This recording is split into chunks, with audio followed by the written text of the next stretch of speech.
It's time for Mama Bear Donita on the Mama Bear Cancer Support Radio podcast. Welcome to the Sharing Den, where we share cancer stories, products, and information to support anyone going through the journey. We will be there for you. We will be there with you. Now, welcome Mama Bear Donita. Hi, this is Mama Bear Donita, and you're listening to the Mama Bear Cancer Support Radio podcast on Society Bites Radio, part of the Radio Ear Network family. My podcasts are also available on iHeartRadio, Spotify, Miami Community Radio, Fort Lauderdale Community Radio, and the SOB Network. And today I want to welcome back Shira. This is number 3 of 4 shows, and we've been talking in this series on oxidative stress and how it affects your body. Welcome back, Shira. Thank you very much. A pleasure to be here. I'm sorry I didn't really read your who you were, but hopefully by show number 3, probably 5 at this point, but the number 3 in the series of 4, you are you have a company called Best in Corporate Health, and you're a chronic care recovery provider working on a personal and corporate level for over 30 years, and you integrate lifestyle habits, technology, and supplementation to provide a complete approach to health and healthcare. And my difference and my twist on lifestyle has always been talking about oxidative stress, which I've been very fortunate to be involved in many research projects. Yes, and you are like everybody that has a question about oxidative stress. I just refer them straight to you. I'm like, you can just skip me and go straight to Shira. I'm honored. Yes, you are my absolute medical backup for this oxidative stress. So let's go over what that is in case somebody forgot. Absolutely. First of all, I'm going to say that, Donita, I think our last show where we talked about oxidative stress and gut health, I'm going to recommend to everybody to listen to that show if they haven't, because that explains so much about oxidative stress and the all-important gut health and how gut health affects everything we're talking about the skin today, everything we talk about it, and the dangers of oxidative stress. So really, not that I should pick favorite shows, but I think that is really a very valuable show for everybody to listen to. I agree. Yeah. So oxidative stress, just summarizing, because this is an awesome show and I just want to get to the meat of it here, is what I always call our mortal kryptonite. Okay. No one gets it. People just think it's this weird thing that I've made up, like the Loch Ness Monster. But no, I promise you, no, I did not make this up. I'm not so smart, okay?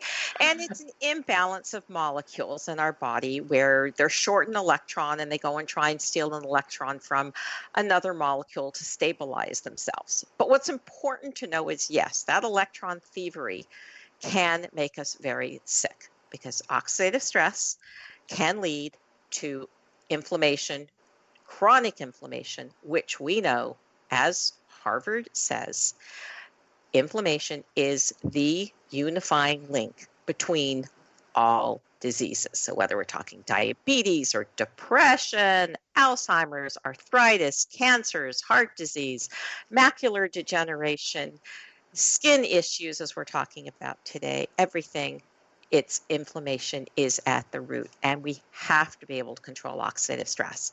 Now, the problem is we have both endogenous and exogenous, which means endogenous is the oxidative stress that we produce from within, that we zero control over.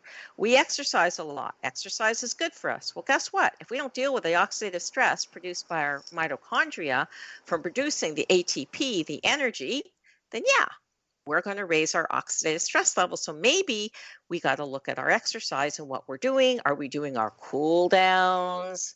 Are we doing all the many things that we're supposed to? Exogenous, we have a little bit more control, but not that much. That's the stuff from outside. So, you do something about all the cell towers around your house. We look for cell towers so we have good cell reception, but guess what? It's not good cell, as in the cells inside our body. It's not so good for those cells. So, there's radiation, there's breathing in cigarette smoke, there is stuff from the ground that comes up. I'm not going to go into that because that's another 5 shows into itself. Cigarette smoke, alcohol. Oh my goodness. No, 1 glass of wine a day is not good for you. Oh my gosh, how many times do we have to say that, Donita? The resveratrol that you would need, you'd have to drink a couple of bottles, and I think your liver would have to say something about that. So, yeah. So, alcohol is an extreme source of oxidative stress. So, yeah, we get it from within and we get it from the outside as well. Wow. Yeah. I'm not a big drinker. My oncologist told me that would bring back my cancer. So I was like, yeah, nope. I mean, I will occasionally have a drink, but I'm not just made my day. You just made my day. You know why? Because you just told me, and don't tell me, no, that's not what he said, because I don't want to hear that. Okay. You told me that your oncologist told you not to drink wine, that it would bring your cancer back. Yep. I love your oncologist. She did. Well, she was not specific to wine. She said any alcohol. Correct. Period. And not enough oncologists. Well, go enjoy life. A couple of glasses. Oh my God. We've got to get over that laissez-faire attitude. Yes. About everything. Yeah. Yeah. So we could probably go on for days about that. But well, so let's talk about skin specifically, like roles of the skin. Let's talk about that. Okay. Well, the skin, as we know, has many, many functions. First of all, it is our largest organ. Everyone likes that in trivia. Oh, what is our largest organ? Everyone thinks the brain. No, it's the skin. No one ever gets that. So, yeah, it is our largest organ. And sure, it's for the obvious protection from mechanical injuries. It's also, though, vitamin D production. We know vitamin D is massive in absolutely every aspect of our lives in terms of cancer prevention included. It's a barrier to toxins. It's extremely important. Yes, it's excretion when we sweat. And I know lots of women say, I don't sweat, I perspire. But we are getting rid of nasty little toxins in our body, hopefully. And of course, it's very important in temperature regulation. I'm also going to say an important function of the skin. I'm not going to lie. I think a very important function is looking pretty. Okay. I know a lot of people don't like to admit that, but when your skin looks good, let's face it, it raises our spirits. Okay. When we think we're aging, it brings us down. And I'm going to skip here a bit, Donita. We talk about the protandum and our line and our true science line. There's a true story there of a gentleman who had a horrific skin condition, and it was reversed using the products and the Nerve2 activators. And the truth is, if you listen to the video of that gentleman and how it changed his life, so I mean, yeah, I think looking pretty and feeling good, that expression, feeling good in our own skin. Yeah. I think that's important. I'm going to fully admit that I think that's a role of the skin, an important role of the skins. Another very important one is immunity. Okay, it's a property of the skin that allows us to resist infections from pathogens, which are everywhere. Okay, so besides a physical barrier, which is the obvious one that we think of, it also has certain components of immunity. It's that innate and adaptive immune system that allows us to actively fight infections. So we talked about the gut last time being a very, very important step in the immune system. Well, so is the skin. So people always think of our immune system as this stuff that floats around our body. Okay, it's in our gut. It's in our skin. And it's very important what we're going to talk about today to understand that. Yep. I'm going to let you keep going. So really what we're here to talk about today is the effects of oxidative stress on the skin. Okay. And we know that oxidative stress, as we said before, leads to all of our diseases. Now, it can happen from within, but there's also a serious issue, again, focus of today, is what happens when oxidative stress gets to the skin. So, yeah, there's the obvious. Let's first take a look at the obvious. Well, oxidative stress, in many people's minds, oxidative stress equals aging. That is why the National Institute on Aging, part of NIH, talks about how important it is to fight oxidative stress, and for our skin as well. So, yeah, when we have oxidative stress to our skin, that's when we have premature signs of aging, uneven skin tones and textures. And when you think about it, though, our skin is made up of what? Our skin is made up of fats. There's DNA. It's very, very rich in DNA, proteins, lipids, fats. Okay. And all of these are very sensitive to the oxidation process, oxidative stress. Okay. So, yeah, the skin is a very likely target for damage from oxidative stress. So, we have to prevent it. And the truth is, we were just talking about the immune function, okay, and how important the immune function of the skin is. But what we have to remember is that that immune function is basically destroyed. There's a science called, make sure you remember this because there'll be a quiz at the end. I'm writing it down. Immunosenescence. Oh, don't know how to spell that. Okay. So, immunosenescence. Well, okay, it's just a fancy word, another fancy word. Okay.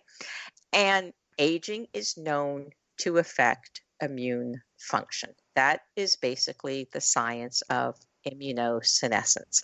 So when we have oxidative stress, which we know is accepted as fact, causes aging to the skin, we are compromising our immune system. And as we spoke about before, our immune system is very dependent on our skin as a very, very vital aspect of it. I got to give you another example here.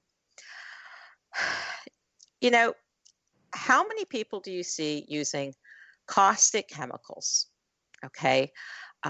There are various sprays they put on their kitchen counters and cleaning their bathrooms besides breathing them in. Okay. Why do people not wear rubber gloves? Oh, you're making me crazy right now because this is things that this is part of the me who kind of goes a little OCD and over the top once I realize things like that. Yeah. You touch all those chemicals, the clothes on your body touches you, everything. It's correct. It's all, and there's a PhD student told me that everybody has Scotch-Guard in them. And I started thinking about it and I was like, well, you sit in a chair outside with your skin in the summer that has Scotch-Guard, and everybody's couch and car. Growing up, we had plastic in the back seat of one of our cars, actual straight up plastic. Grandma still has it on the sofa. So, I was like, that cannot be good for you. There's no way. So, yeah I get that. I understand this. And yes. I see people all the time doing it. Okay, first of all, it ages the hands. And I gotta say, I like having hands of a 20-year-old. I'm not 20.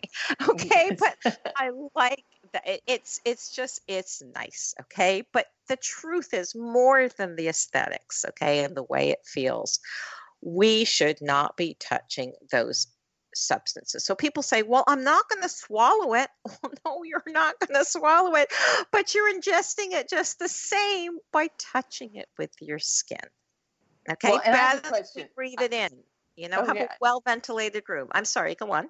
Oh, no, I just have a question. How safe are the gloves? Well, you got to pick your poison. What can I say? Yes, that's what I'm saying. So it's everywhere. You have to protect yourself. Now, it's better if we can use products, more natural products. Okay, there's no question. But that could take us on to another 25 shows, Donita. Okay, so sure, I know.